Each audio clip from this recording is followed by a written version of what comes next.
अस्सलाम वालेकुम। मैं हूं साउथ कोरिया से अब्बास हुसैन और आप देख रहे हैं मेरा यूट्यूब चैनल कोरिया पाक इन्फो। पहले दोस्तों, आज की मेरी वीडियो साउथ कोरिया में जो लोग E9 से E7 वीज़ा लेते हैं या जो लोग यहां पर शादी करके नेशनैलिटी के लिए अप्लाई करते हैं, उसके लिए जो कोरिया में साबित होगा प्रोग्राम किया जाता है, जो इमिग्रेशन करवाती है, उस बारे में चंद अपडेट्स हैं जो चंद लोगों के सवालात हैं उस बारे में है।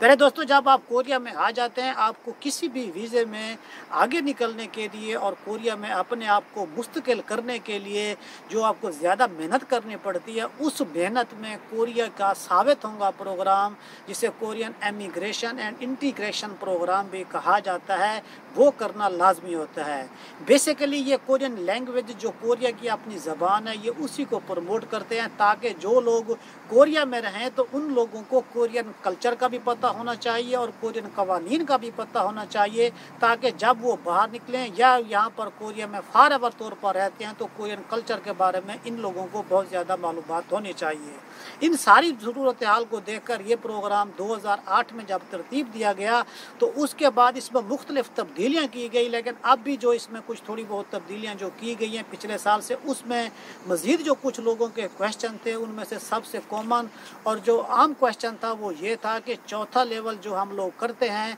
तो क्या चौथे लेवल में 40 नंबर लेना लाजमी है या 41 नंबर लेना लाजमी है। यानी कि पिछले साल सितंबर के महीने से जुलाई के महीने से जो इसमें तब्दीली हुई है वो यही है कि अगर आप चौथा लेवल पहली दफ़ा और पाँचवा लेवल पहली दफ़ा करते हैं तो उसमें आपको 60 नंबर लेंगे तो आप पास कर लेते हैं, और अगर आप पहले दफ़ा जो पास कर इम्तिहान देते हैं उसमें अगर आप 60 से कम लेते हैं या आप पाँचवें लेवल में 60 से कम लेते हैं तो आप पास शुमार नहीं होंगे, आपको दोबारा आगे पढ़ना पड़ेगा।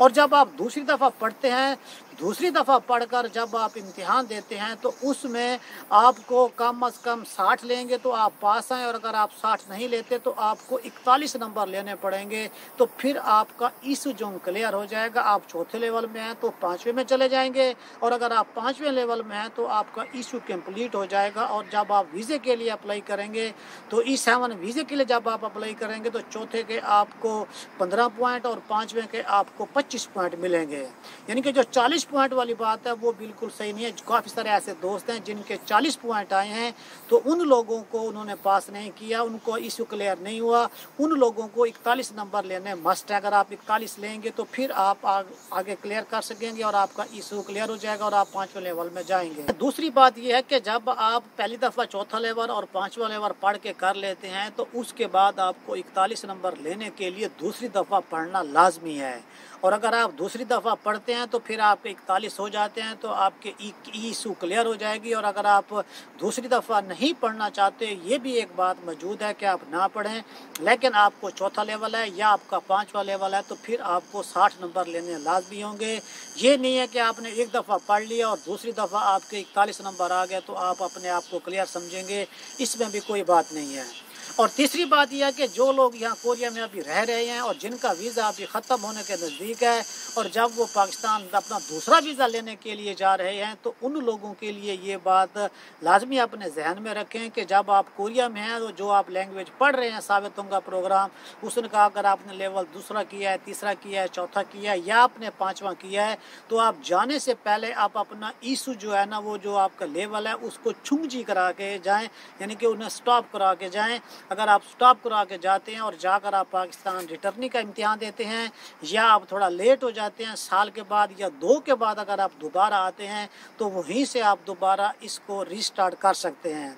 क्योंकि कुछ दिनों पहले एक दोस्त कोरिया में आया है जो कि यहाँ से गया था, दोबारा इम्तिहान दिया, फेल हुआ, फिर दूसरी मरतबा पास किया और वो कोरिया में 4 साल के बाद आया और उसने चौथे लेवल के 4 घंटे पड़े हुए थे। तो जब उसने इमिग्रेशन के साथ रब्ता किया, अपनी ID को अपडेट किया तो उन्होंने यही कहा कि आपका जो चौथा लेवल है आप यहीं से दोबारा इसे स्टार्ट कर सकते हैं। और उसका ये 8वें महीने में अब वो अप्लाई करके जो चौथा लेवल जो उसका जो जहाँ से वो स्टॉप करा के गया था तो वहीं से वो दोबारा उसे अपना दोबारा रीस्टार्ट कर लेगा। और इसके साथ साथ जो लोग यहाँ पर हैं और जब उन्हें पता नहीं होता तो जिस टीचर के पास पढ़ते हैं उनसे करा लें, या अगर उनको इस चीज़ का पता नहीं है तो जिस सेंटर में पढ़ते हैं उन्हें कहें, वो आपका छुंगजी कर देंगे और आप अपने पेज पे जाकर उसको चेक भी कर सकते हैं। और इस चीज़ का भी आपको पता नहीं है तो ये नंबर आप लोगों के सामने है, ये साबित होगा प्रोग्राम इमिग्रेशन का नंबर है, वहाँ पर कॉल करके तो वहाँ पर भी आप छुंगजी करा सकते हैं। और जो आपका करीब तरीन इमिग्रेशन ऑफिस है तो वहाँ पर भी जाकर आप अपने इस मसले के बारे में बताएंगे तो वो भी आपका छुंगजी कर देंगे। और इसके साथ साथ प्यारे दोस्तों, जो आप लोग 5वां लेवल कोरिया में रहकर जब आप करते हैं, 5वां लेवल एक ऐसा लेवल होता है कि जिससे आप अगर आप लॉन्ग टर्म के लिए इस्तेमाल करना चाहते हैं तो फिर भी कर सकते हैं। मतलब ये है कि अगर आप दूसरा लेवल, तीसरा लेवल, चौथा लेवल, 5वां लेवल जो उसका टाइम है 1 साल के अंदर या 1.5 साल के अंदर आप ख़त्म नहीं करते तो आप आगे दोबारा आगे नहीं जा सकते और आपका वो कैंसिल भी हो सकता है। तो जब आप 5वें लेवल में जाते हैं और आप एक दफ़ा लैंग्वेज की जो उसकी क्लास है पढ़ लेते हैं या आप उसमें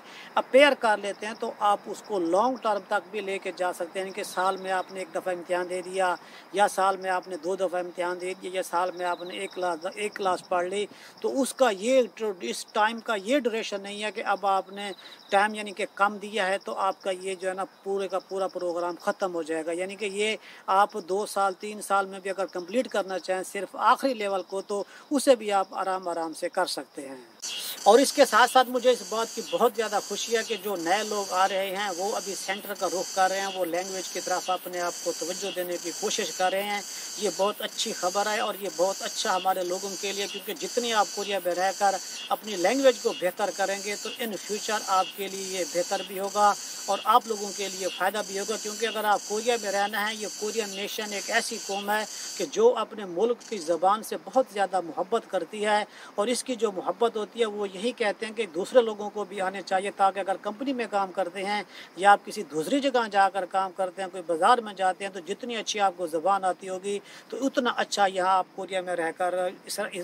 रहकर अपने आप को अपडेट कर सकते हैं। ये छोटी सी इन्फॉर्मेशन थी, आप लोगों के साथ शेयर करनी थी। जो दोस्त अभी कोरिया में नए आए हैं और जिन लोगों को इस चीज़ का पता नहीं है तो आप लोगों को चाहिए कि इन चीज़ों की तरफ अपना ध्यान दें। और कोरिया में रहते हुए इस साबित होगा प्रोग्राम के बारे में अगर किसी भी किस्म का कोई क्वेश्चन हो या आपको कोई मालूमात लेनी हो तो आप मेरे साथ भी रब्ता कर सकते हैं। फेसबुक आप लोगों के सामने होगी। और इसके अलावा जो दोस्त यहाँ कोरिया में रहते हैं, मैं आपको दावे से कहता हूँ आप अपनी लैंग्वेज की तरफ तवज्जो दें। कोरिया में रहकर आपको लैंग्वेज से यहाँ पर भी फ़ायदा होगा और जब आप अपने कंट्री में जाएंगे तो वहाँ पर भी जाकर इस लैंग्वेज के बेस पर आप अपने आप को बहुत कुछ आगे कर सकते हैं। जो मेरे दोस्त चैनल पर नए हैं उन्हें चाहिए कि मेरे चैनल को लाजमी सब्सक्राइब करें, और जो मेरे चैनल पर पुराने हैं उन्हें चाहिए कि अगर उनको लगता है कि ये मेरी मालूमात अच्छी है तो अपने दूसरे दोस्तों के साथ लाजमी शेयर करें ताकि उनकी भी मालूमात में इजाफा हो और इसी तरह चैन से चैन मिलती हमारे लोगों में ज़्यादा से ज़्यादा इन्फॉर्मेशन फैले। दुआओं में याद रखिएगा। एक नई वीडियो के साथ फिर मुलाकात होगी। अस्सलाम वालेकुम।